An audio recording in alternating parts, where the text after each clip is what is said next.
আব্দুল কাদির খান, তার নাম কি আমরা শুনেছি? পাকিস্তানের পরমাণু বোমার জনক বলা হয় তাকে। আব্দুল কাদির খানের কন্ট্রিবিউশনের গুরুত্ব বুঝতে হলে আমাদের এই উপমহাদেশের ভূরাজনীতিকে বোঝা প্রয়োজন। 1947-এ যখন ইন্ডিয়া স্বাধীন হয়, তখনকার বাস্তবতার জন্যে কংগ্রেস নেতৃবৃন্দ ইন্ডিয়া পাকিস্তান এটাকে মেনে নিলেও ইন্ডিয়ানরা কিন্তু আসলে পাকিস্তানের অস্তিত্বকে মন থেকে মেনে নিতে পারেনি। এবং নেহেরু ডক্ট্রিন বলে একটা ডক্ট্রিন আছে, ভারতের প্রথম প্রাইম মিনিস্টার জওয়াহরলাল নেহেরু যেই ডক্ট্রিন দিয়েছিলেন, ইন্ডিয়াতে কোনো ইন্ডিয়ান ছাড়া অন্য কোনো জাতির অস্তিত্ব থাকবে না, সবাই মহাভারতীয় জাতিতে বিলীন হয়ে যাবে।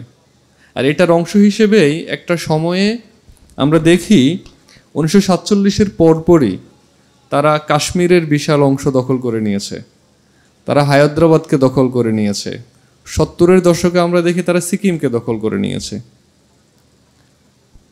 এই আধিপত্যবাদী নীতি ইন্ডিয়ার শুরু থেকেই ছিল, কিন্তু একটা পর্যায়ে এসে ইন্ডিয়ার এই আধিপত্যবাদী নীতি স্টপ হয়ে যেতে হয় যখন পাকিস্তান পারমাণবিক বোমার অধিকারী হয়ে যায়। পাকিস্তান পরমাণু বোমার অধিকারী হওয়ার কারণে এক ধরনের ব্যালেন্স অফ পাওয়ার তৈরি হয়েছে, আর এই ইন্ডিয়ার আধিপত্যবাদী নীতির বাস্তবায়নটা চ্যালেঞ্জের মুখে পড়েছে। আর সেই পাকিস্তানের পারমাণবিক বোমা তৈরির পেছনে যার বড় অবদান, আব্দুল কাদির খানও কিন্তু শুধু পাকিস্তানেই পড়াশোনা করেননি, উনি পাকিস্তানের পড়াশোনা শেষ করে বিদেশের তিনটি ইউনিভার্সিটি থেকে পড়াশোনা করেছেন। আমি যদি ইউনিভার্সিটিগুলোর নাম আপনাদেরকে বলি, তিনি জার্মানির টেকনিক্যাল ইউনিভার্সিটি অফ ওয়েস্ট বার্লিনে পড়াশোনা করেছেন, নেদারল্যান্ডস ইউনিভার্সিটি অফ ডেলক্টে পড়াশোনা করেছেন, এরপরে বেলজিয়ামের ইউনিভার্সিটি অফ লুভেনে পড়াশোনা করেছেন। পরবর্তীতে আবার পাকিস্তানে ফিরে আসেন এবং পাকিস্তানের জন্য এত বড় কন্ট্রিবিউশনটা তিনি রাখেন। এখনও একমাত্র মুসলিম দেশ পাকিস্তান যাদের পরমাণু বোমা আছে, আর পাকিস্তানের এই সামরিক সক্ষমতার কারণে উপমহাদেশের অন্যান্য যে দেশগুলো সেগুলোর স্বাধীনতা সার্বভৌমত্ব বলা চলে সিকিউরড হয়েছে। এবার আরেকজনের কথা যদি বলি, তিনি হচ্ছে সম্প্রতি নোবেল পুরস্কার পেয়েছেন। নোবেল পুরস্কারের বয়স অনেক বছরের হলেও মুসলিমরা নোবেল পুরস্কার প্রাপ্তির ইতিহাস হচ্ছে যে খুব বেশি না, এই পর্যন্ত মাত্র 16 জন মুসলিম নোবেল পেয়েছেন। আর 16তম মুসলিম হিসেবে এবছর একজন মুসলিম নোবেল পেয়েছেন। আমরা কি কেউ তার নাম জানি? তিনি হচ্ছেন উমর মোয়ানেস ইয়াগি, একজন ফিলিস্তিনি। তার মা বাবা ফিলিস্তিন থেকে বাস্তুচ্যুত হয়েছেন, বাস্তুচ্যুত হয়ে তারা জর্ডানে আসেন, আর জর্ডানের সেই শরণার্থী শিবিরেই ওমর এম ইয়াগির জন্ম হয়। 15 বছর বয়সে তিনি আমেরিকায় চলে যান। ইংলিশ খুব ভালো পারতেন না, আমেরিকার সাধারণ কলেজ ইউনিভার্সিটিগুলোতে পড়াশোনা করেছেন। একটা পর্যায়ে গিয়ে তিনি হার্ভার্ড ইউনিভার্সিটিতে পিএইচডির জন্য অ্যাডমিশন নেন এবং সেখান থেকে পিএইচডি করেন। এবছর তিনি কেমিস্ট্রিতে নোবেল পেয়েছেন। 3 জন নোবেল পেয়েছেন, তার মধ্যে উনি হচ্ছেন একজন। তাহলে দেখুন তার লাইফ হিস্ট্রিটা কীরকম চ্যালেঞ্জিং ছিল। যার পরিবার বাস্তুচ্যুত হয়েছে, যার জন্ম হচ্ছে যে একটা শরণার্থী শিবিরে, সেই মানুষটা কোয়ালিটি এডুকেশনের মধ্য দিয়ে নিজেকে এমন স্থানে উন্নীত করেছেন যেটার স্বপ্ন হচ্ছে যে পৃথিবীর কোটি কোটি যুবক দেখে। এবার আমরা যদি বাংলাদেশের ইউনিভার্সিটিগুলোর পড়াশোনার মানের দিকে তাকাই, দেখব যে বৈশ্বিক মানে বাংলাদেশের ইউনিভার্সিটিগুলো অনেক বেশি পিছিয়ে। আপনারা ইউনিভার্সিটিতে ভর্তি হয়েছেন, ভর্তির পরে নিজেদের মধ্যে নিশ্চয়ই একটা ভালো লাগে কাজ করছে যে এখন ইউনিভার্সিটির স্টুডেন্ট, এখন অনার্সের স্টুডেন্ট। কিন্তু রিয়েলিটি হচ্ছে বাংলাদেশের শিক্ষার মান বৈশ্বিক মানের সাথে কম্পেয়ার করতে গেলে অনেক পিছিয়ে আমরা আছি। 2025-এর যে Times Higher Education World University Ranking, সেখানে শীর্ষ 1000 ইউনিভার্সিটির মধ্যে বাংলাদেশের মাত্র 5টা ইউনিভার্সিটি আছে। ড্যাফোডিল ইউনিভার্সিটি, এরপরে Gazipur agricultural university, Jahangirnagar university, north south university, Dhaka university, এই 5টা ইউনিভার্সিটি। অথচ বাংলাদেশে ইউনিভার্সিটি কতগুলো? 170টি ইউনিভার্সিটি আছে বাংলাদেশে। সরকারি বিশ্ববিদ্যালয় আছে 54টা, আর 56টা, আর বেসরকারি বিশ্ববিদ্যালয় আছে হচ্ছে 114টা। 170টি ইউনিভার্সিটি। অথচ আমরা দেখি যে পৃথিবীর শীর্ষ 500 ইউনিভার্সিটির মধ্যে বাংলাদেশের একটি ইউনিভার্সিটিও নাই। 600 ইউনিভার্সিটির মধ্যে একটি ইউনিভার্সিটিও নাই। আমাদের শুরুই হয়েছে 800 এর পর থেকে। 800 থেকে 1000-এর মধ্যে বাংলাদেশের 5টা ইউনিভার্সিটি আছে। এটা হচ্ছে টাইমস হায়ার এডুকেশনের র্যাঙ্কিং। আর কিউএস ওয়ার্ল্ড র্যাঙ্কিংয়ে যদি আমরা দেখি যে এখানেও শীর্ষ 1000-এর মধ্যে মাত্র 3টি ইউনিভার্সিটি আছে। একটা হচ্ছে ঢাকা ইউনিভার্সিটি, একটা হচ্ছে বুয়েট, আর একটা হচ্ছে নর্থ সাউথ ইউনিভার্সিটি। বাকি কোনো ইউনিভার্সিটি ওই শীর্ষ 1000-এর মধ্যেও নাই। এই পরিসংখ্যানগুলো আপনাদেরকে বলার উদ্দেশ্য হলো ইউনিভার্সিটির ভর্তির কারণে যেন আপনারা কেউই আত্মতৃপ্তিতে না ভোগেন, আত্মতৃপ্তিতে যেন না ভোগেন। সাধারণত শহরের শিক্ষা প্রতিষ্ঠানগুলোর পড়াশোনার মান ভালো হয়, গ্রামের শিক্ষা প্রতিষ্ঠানগুলোর পড়াশোনার মান একটু দুর্বল হয়। গ্রামের একটা হাই স্কুলে যে ফার্স্ট বয় অনেক সময় দেখা যায় যে শহরের অ্যাভারেজ স্টুডেন্টের চেয়েও সে পিছিয়ে, কারণ শহরের স্টুডেন্টরা যে পরিমাণ ফেসিলিটিস পায়, গ্রামের একটা ফার্স্ট বয়ও শহরের অনেক সময় মিডল ক্লাস স্টুডেন্টের চেয়ে পিছিয়ে থাকে। এখন আপনারা যিনি যে ইউনিভার্সিটির স্টুডেন্টই না কেন, আপনারা যদি আপনাদের ইউনিভার্সিটির সেরা স্টুডেন্ট হয়ে থাকেন, এবার যদি ওয়ার্ল্ড ক্লাসের সাথে নিজেকে কম্পেয়ার করতে যান, তাহলে দেখা যাবে যে আমাদের জায়গা থেকে কিন্তু আমরা অনেক বেশি পিছিয়ে আছি। সেখানে যদি আমরা আমাদের ইউনিভার্সিটিগুলোতেও পিছিয়ে থাকি, তাহলে আমাদের তো আসলে অস্তিত্বই খুঁজে পাওয়া যাবে না। আমি আবার বলি যে আমরা যদি আমাদের দেশের ইউনিভার্সিটিগুলোর সেরা স্টুডেন্ট হই, ইউনিভার্সিটিগুলোর পড়াশোনার মান এমন বৈশ্বিক মানের হিসেবে কিন্তু আমরা তাও পিছিয়ে থাকব। আর আমাদের ইউনিভার্সিটিগুলোতে যদি আমাদের পড়াশোনার মান দুর্বল হয়, আমরা যদি পিছিয়ে থাকি স্টুডেন্ট হই, তাহলে বৈশ্বিক মানদণ্ডের কোনো হিসাবেই তো আমরা আসলে পড়ব না। এখন কোয়ালিটি এডুকেশন অর্জনের জন্যে পুরো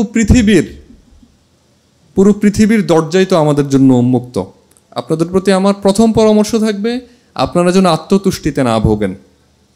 আপনারা যেন পুরো ওয়ার্ল্ডের সাথে কম্পিট করার মানসিকতা নিজেদের মধ্যে লালন করেন। আর নিজেদের এই কম্পিটেন্সি বাড়ানোর জন্যে পুরো দুনিয়ার দরজায় আপনাদের জন্য উন্মুক্ত, সেই সুযোগটা যেন আপনারা গ্রহণ করেন। বাংলাদেশ ইউনিভার্সিটিগুলোর পড়াশোনার মান দুর্বল ঠিক আছে, কিন্তু পৃথিবীর যে ইউনিভার্সিটিগুলোর পড়াশোনার মান ভালো, সেখানে তো একটা পর্যায়ে আমাদের যাওয়ার সুযোগ রয়েছে। এবং বিদেশি উচ্চশিক্ষায় যারা যান, এটার সাকসেস রেট হচ্ছে মোটামুটি 100%।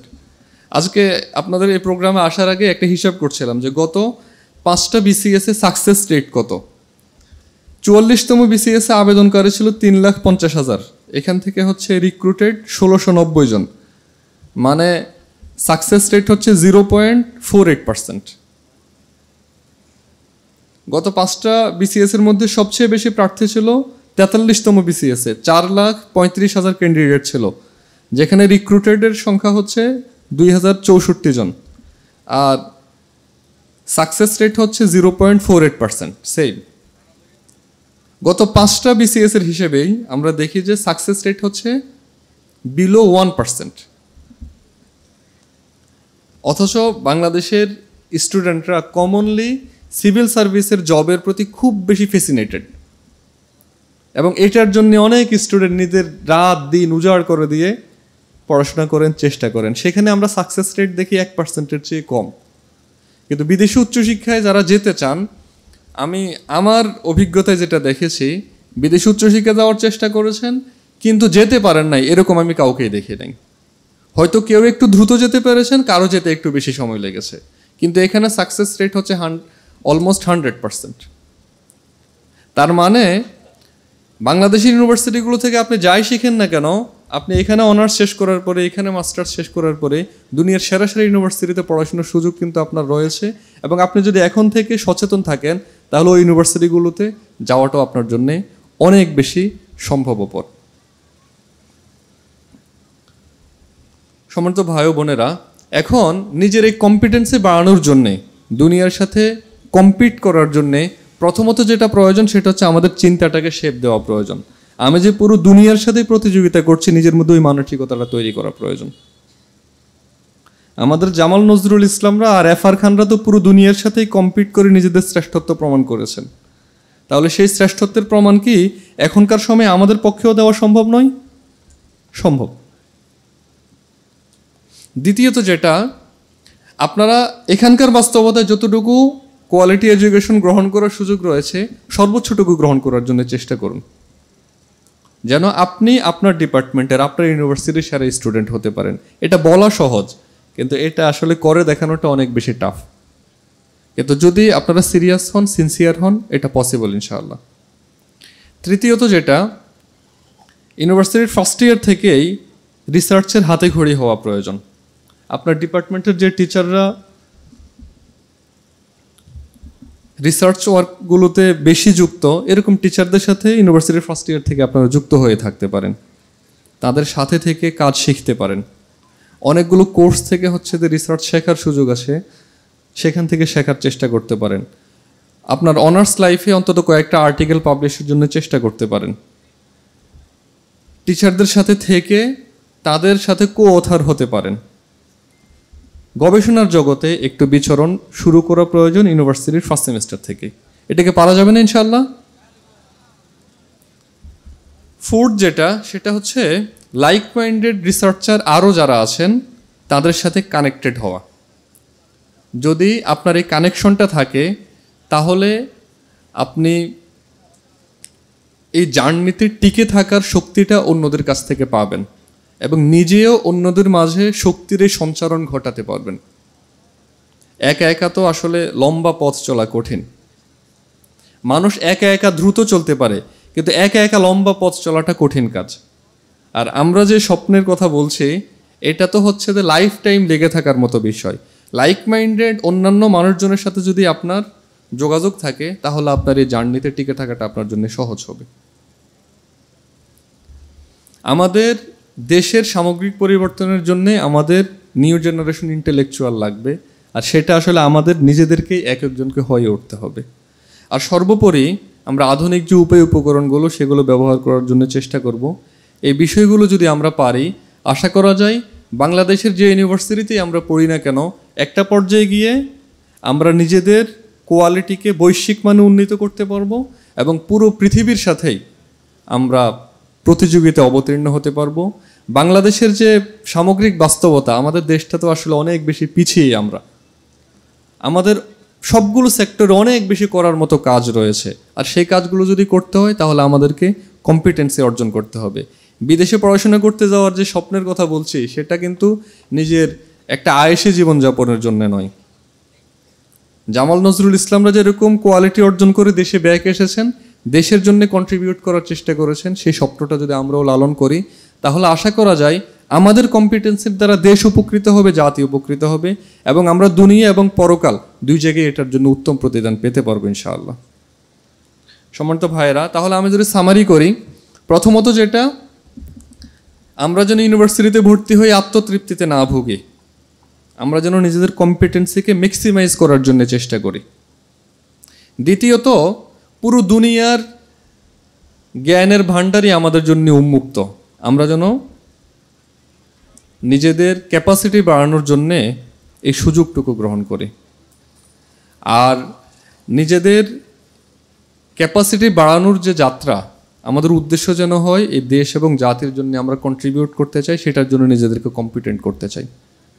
আর এটার মাধ্যমেই আশা করা যায় আমরা এই দেশকে একটি সুখী সমৃদ্ধ দেশ হিসেবে গড়ার ক্ষেত্রে, এদেশের দুঃখী মানুষের মুখে হাসি ফোটানোর ক্ষেত্রে, পৃথিবীর বুকে বাংলাদেশকে মাথা উঁচু করে দাঁড় করানোর ক্ষেত্রে আমাদের জায়গা থেকে কন্ট্রিবিউশন রাখতে পারবো ইনশাআল্লাহ। একজন বাঙালি আছেন যাকে বিংশ শতাব্দীর অন্যতম শ্রেষ্ঠ প্রকৌশলী বলা হয়। আমরা কি কেউ তার নাম বলতে পারবো? তিনি বাংলাদেশে জন্মগ্রহণ করেছেন, এখানে বেড়ে উঠেছেন, কিন্তু তাকে বিংশ শতাব্দীর অন্যতম শ্রেষ্ঠ প্রকৌশলী বলা হয়। তিনি হচ্ছেন এফ আর খান। এফ আর খান হচ্ছে একটা সময়ে পৃথিবীর সবচেয়ে উঁচু যে ভবন সিয়ার্স টাওয়ার, এই টাওয়ারের নকশা করেছিলেন। এটার অন্য নাম হচ্ছে যে উইলিস টাওয়ার। 30 বছরের মতো এই বিল্ডিংটা পৃথিবীর সবচেয়ে উঁচু বিল্ডিং ছিল। পরবর্তীতে যখন মালয়েশিয়ানরা পেট্রোনাস টুইন টাওয়ার তৈরি করেন, তখন গিয়ে হচ্ছে ওই রেকর্ডটা ভেঙে যায়। কিন্তু 30 বছরের মতো একটা দীর্ঘ সময়, 1974 সাল থেকে নিয়ে, এই ভবনটা ছিল পৃথিবীর সর্বোচ্চ ভবন। আর এফ আর খানের জীবনে যদি আমরা দেখব যে তিনি বাংলাদেশ এবং কলকাতার শিক্ষা প্রতিষ্ঠানে পড়াশোনা করেছেন। এরপরে আমেরিকায় গিয়ে ইলিনয় ইউনিভার্সিটিতে পড়াশোনা করেছেন। দেশে আবার ফিরে বুয়েটে অধ্যাপনা করেছেন, আবার আমেরিকায় ব্যাক গিয়েছেন।